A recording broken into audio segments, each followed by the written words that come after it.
ராமநாதபுரம் மக்களவைத் தொகுதி வாக்கு எண்ணும் மையத்தில் பாதுகாப்பு பணியில் ஈடுபட்டுக் கொண்டிருந்த காவல்துறை சார்பு ஆய்வாளர் ரவிச்சந்திரன் மாரடைப்பு ஏற்பட்டு உயிரிழந்தார்.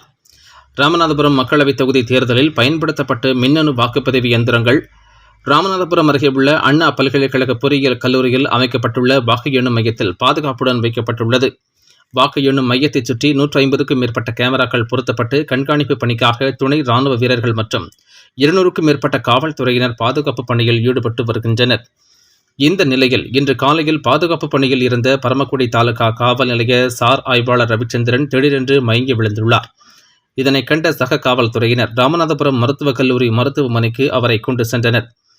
மருத்துவர்கள் அவரை பரிசோதித்துவிட்டு அவருக்கு மாரடைப்பு ஏற்பட்டு உயிரிழந்து விட்டதாக தெரிவித்துள்ளனர். இதுகுறித்து போலீசார் வழக்கு பதிவு செய்து விசாரணை மேற்கொண்டு வருகின்றனர்.